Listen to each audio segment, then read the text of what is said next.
एक समय की बात है, एक गांव में एक किसान और उसकी पत्नी रहते थे।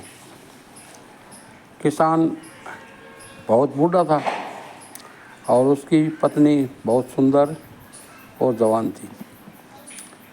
अब जवान पत्नी सोच सोच कर ये पागल हो ही जा रही थी कि तेरे इस बूढ़े आदमी से तेरी शादी हो गई तो पता नहीं ये तो कब मर जाएगा और तू अकेली रह जाएगी। तो वो सोच सोच कर दिन रात अकेले में रोती रहती। एक दिन उसी गांव में एक ठग आया।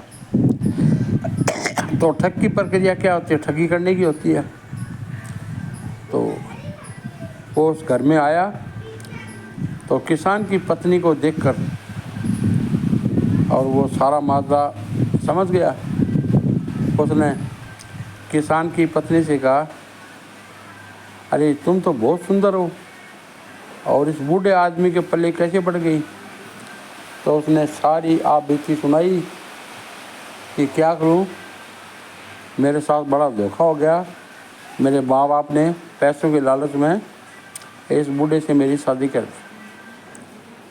तो उस ठग ने कहा कि तुम्हारे पास अपार धन संपत्ति है और तुम बहुत सुंदर हो, तो तुम मेरे साथ चलो, हम दोनों शादी करेंगे और इस बूढ़े का क्या करेगी? अब वो सुंदर स्त्री उसकी बातों में आ गई। तो बोलो चलो अब चलते हैं। तो बोलो भाई रात को जब किसान सो जाएगा तो अपने दोनों भागने की प्रयास करेंगे, लेकिन भागने से पहले अब तू तो इसको छोड़ के जा रही है तो जितना भी सारा धन दौलत है वो अपने गठरी में बांध लो, आगे समय पर अपने को काम आएगा। अब वो तो पहले ही उस ठग की बातों में आ चुकी थी और उसको दिल दे बैठी थी।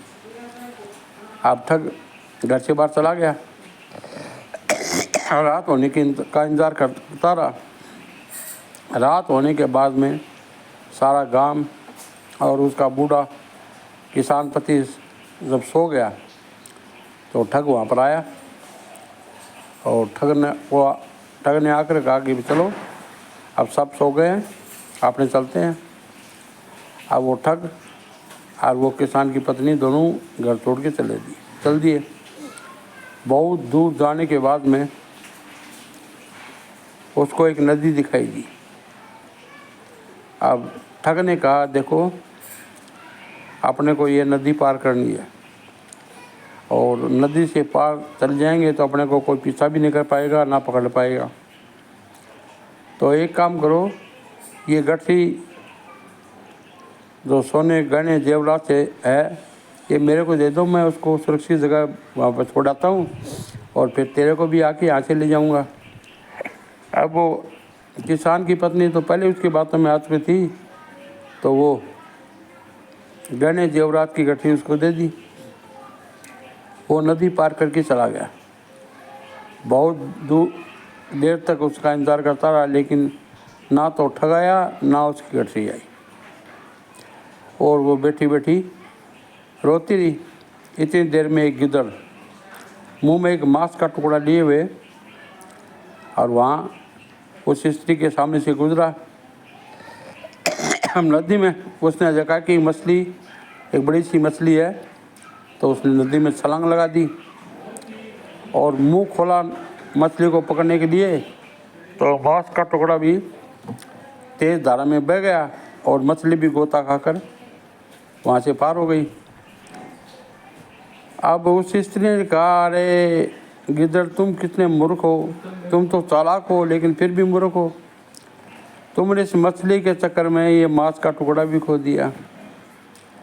बोलो मैं तो मूर्ख हूँ लेकिन तुम कितनी मूर्ख हो, उस ठग की बातों में आकर तुमने अपना घर परिवार छोड़ दिया, अपने पति को छोड़ दिया, सारे गहने जेवरात और उसने उस ठग को दे दिए।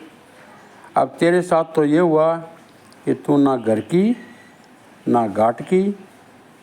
तो भाइयों इस कहानी का यही सार है कि बिना सोचे समझे कोई आदमी जब करता है उसका प्रायश्चित तो करना पड़ता है। जय हिंद, जय भारत, वंदे मातरम।